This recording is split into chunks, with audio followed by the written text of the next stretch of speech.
পৃথিবীর সবচেয়ে বড় প্রবলেমটা হলো মানুষ তার নিজকে নিয়ন্ত্রণ করতে পারে না। এটা পৃথিবীর সবচেয়ে বড় প্রবলেম। তুমি তোমার নিজকে নিয়ন্ত্রণ করা শেখো, তোমার নিজকে নিয়ন্ত্রণ করা শেখো। অপ্রয়োজনীয় কথা বলা থেকে তোমার নিজকে তুমি রক্ষা করো। আমি হাদিসের এই কথা দিয়ে শুরু করেছিলাম, মিন হুসনি ইসলামিল মারই তারকুহু মা লা ইয়ানি। একজন মুসলিমের তার দ্বীনের শ্রেষ্ঠত্ব হচ্ছে যে অপ্রয়োজনীয় জিনিস থেকে সে তার নিজকে বিরত রাখে।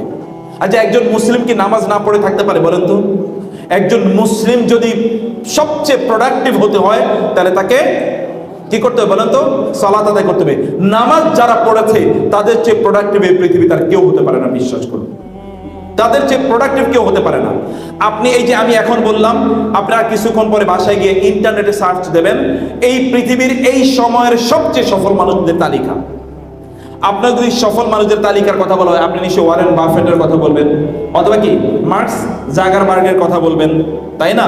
অথবা এরকম প্রচুর পরিমাণ সম্পদের মালিক যারা, তাদের নাম বলবেন না?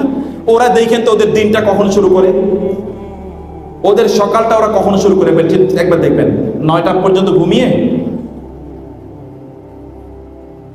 যদি ভোর যদি 5টায় হয় তাহলে ওরা হয় 3:30 অথবা 4টায় তারা ঘুম থেকে উঠে যায়। এরপর থেকে দে স্টার্ট দেয়ার ওয়ার্কিং। এই পৃথিবীর সবচেয়ে উন্নত জাতি এর মধ্যে একটা জাতি হলো জাপান, তাই না?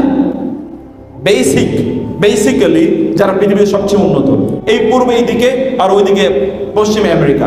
আমার আজকেও আমি আসার সময় কথা বলে আসছিলাম, আমি কিছু ক্লাস নিয়ে, যে ক্লাসগুলো ধরেন বাংলাদেশের টাইম এটা হয় 4টার দিকে, রাত 4টার দিকে, মানে বিকাল 4টার দিকে।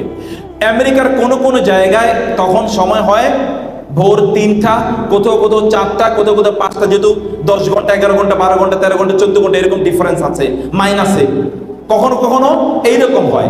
এই লোকগুলো সেখানে জেগে তারা ক্লাস করে। ওরা ঘুমায় হচ্ছে আর্লি, ঘুম থেকে উঠে কখন